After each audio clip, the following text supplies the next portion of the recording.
Bullying adalah sebuah tindakan yang tidak terpuji oleh seseorang yang terjadi di mana saja dan kapan saja.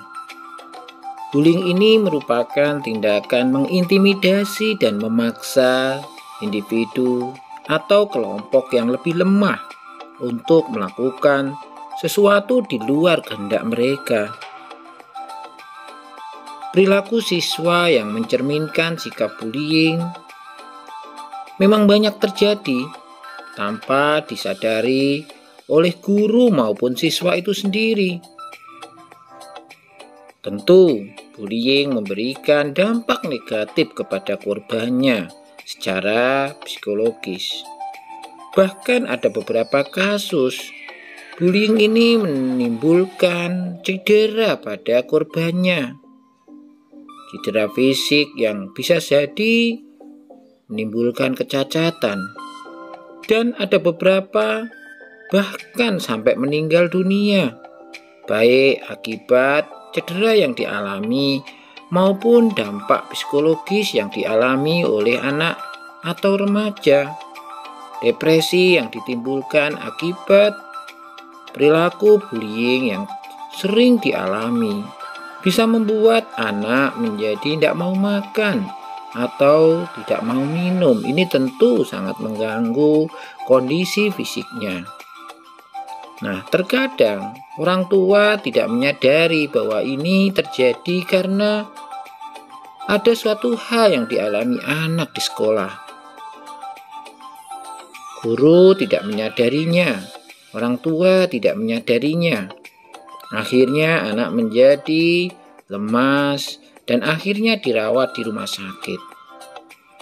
Nah, sehingga akhirnya meninggal dunia.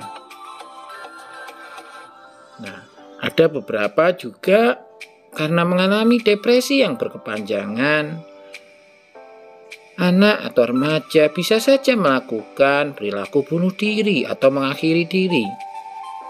Nah, tentu ini tidak diinginkan oleh pihak manapun, apalagi keluarganya.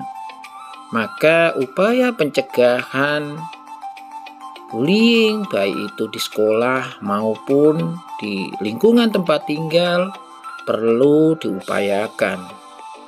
Nah, ketika perilaku bullying terjadi di sekolah, tentu ini sangat tergantung dari pihak sekolah maupun guru untuk mencegahnya.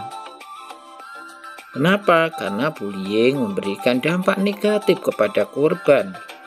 Dan dampak terbesar bullying adalah korban bisa saja mengalami gangguan psikosomatik atau bisa saja mengalami dampak psikologis, termasuk juga psikososialnya. Anak mungkin saja menjadi enggan pergi ke sekolah karena merasa ada sesuatu penyakit atau keluhan fisik yang berlebihan. Bisa jadi anak menjadi enggan bergaul atau tidak mau berkumpul dengan teman-temannya yang lain dan cenderung menyendiri. Nah, dampak jangka panjangnya selain bisa mengalami depresi, bisa saja mengalami penurunan prestasi belajar di kelasnya. Dan tentu ini bisa jadi dikaitkan dengan pengalaman bullying yang dialami. Jadi seandainya orang tua atau guru mengetahui ada anak didiknya yang mengalami penurunan prestasi belajar, bisa jadi salah satu penyebabnya adalah pengalaman yang tidak menyenangkan selama proses belajar di sekolah, bisa jadi menjadi korban bullying yang berulang. Apalagi ada anak yang seringkali membolos atau pamitnya dari rumah pergi ke sekolah tapi nggak sampai. Bisa jadi ada pengalaman bullying yang dialaminya. Tentu ini harus diwaspadai oleh guru maupun orang tua. Nah, apa saja sih sebenarnya yang bisa dilakukan oleh seorang guru terhadap anak didiknya di sekolah? Tentu untuk mencegah bullying ini. 1. Membuat program pencegahan anti-bullying dan tentu membuat sanksi hukuman bagi pelaku bullying yang melakukan tindakan tersebut. Tentu ini dilakukan sesuai kesepakatan bersama. Sangat penting pihak sekolah mengadakan seminar anti-bullying, tentu yang dikoordinasikan oleh guru, supaya pemikiran murid-murid menjadi luas dan terbuka tentang buruknya dampak dari perilaku bullying. Buat kampanye atau pamflet anti-bullying dan tentu ditempel di tempat-tempat strategis seperti kantin, toilet, atau ruang-ruang istirahat anak-anak biasa berkumpul di situ. Ada baiknya mengadakan acara anti-bullying yang mengajak para murid-murid di sekolah untuk membuat poster atau pamflet anti-bullying atau stop bullying. Tentu ini bisa saja melibatkan orang tua murid.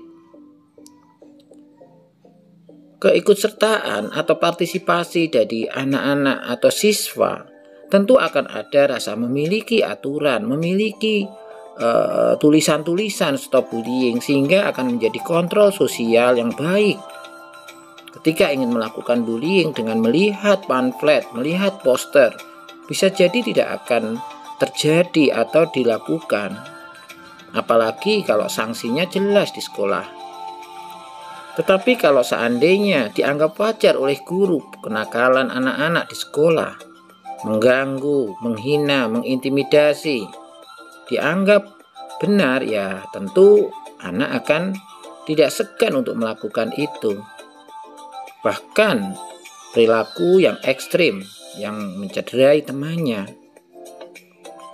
Nah, guru bisa membuat program untuk mencegah bullying ini dengan seminar yang diikuti oleh siswa-siswa.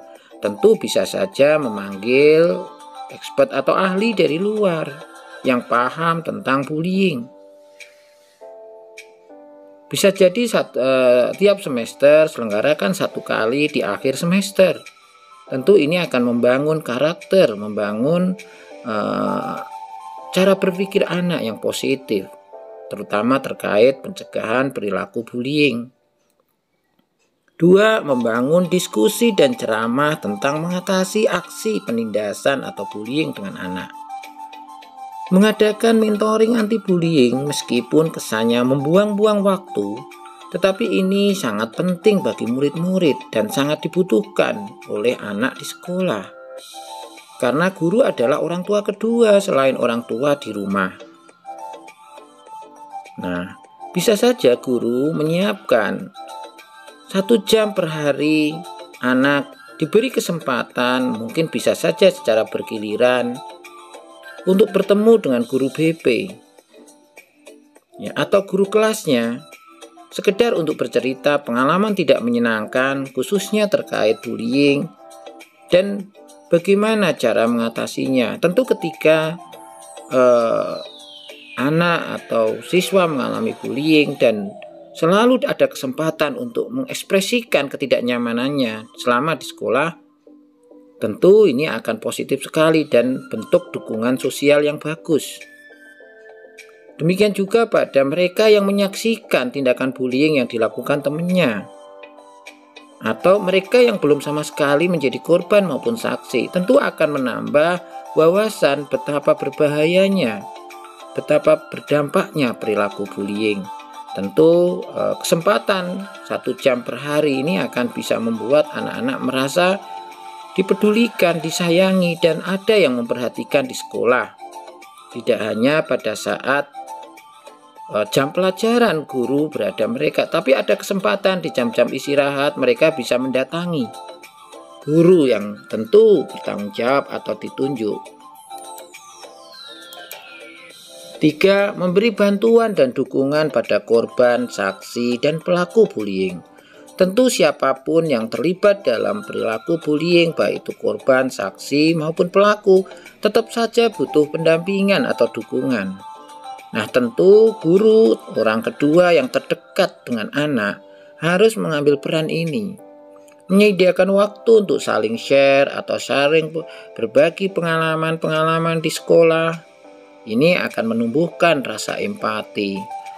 Termasuk juga guru bisa mengajari keterampilan berteman yang baik, menghargai teman, dan saling menyayangi.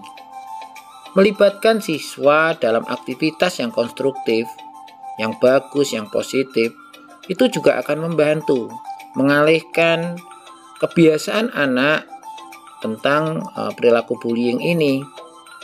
Ya, dan tentu akan anak merasa waktu-waktunya itu positif, bukan negatif karena menyaksikan atau menjadi korban bullying. Tentu guru juga bisa menghiburnya ketika mengalami ketidaknyamanan. Usahakan mendapat kejelasan mengenai apa yang telah terjadi. Membantu anak mengatasi ketidaknyamanan yang ia rasakan atau yang dia resahkan. Menjelaskan apa yang terjadi dan mengapa hal itu terjadi, tentu dengan bahasa yang mudah dipahami dan dicerna oleh anak.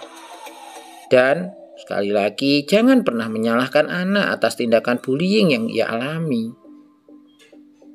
Meminta bantuan pihak ketiga atau ahli profesional atau bimbingan konseling untuk membantu mengembalikan ke kondisi normal sangat perlu. Bagaimanapun juga, baik itu korban, baik itu saksi maupun pelaku bullying, sama-sama dalam masalah kesehatan mental. Sentuhan atau pendampingan dari ahli tentu ini akan sangat bermanfaat. Guru juga bisa membina kedekatan dengan teman-teman anak, cermati cerita anak dan waspadai perubahan anak. Mengamati perilaku emosi anak bahkan ketika saat kejadian bullying sangat penting untuk menentukan langkah apa yang mesti dilakukan. Keempat, memberikan dukungan dan pendampingan psikologis bagi anak korban bullying. Bertindak dengan tegas, ini sangat penting. Dan jangan bersikap cuek atas perilaku bullying yang terjadi. Bahkan menganggap hal yang wajar itu hanya kenakalan anak belaka.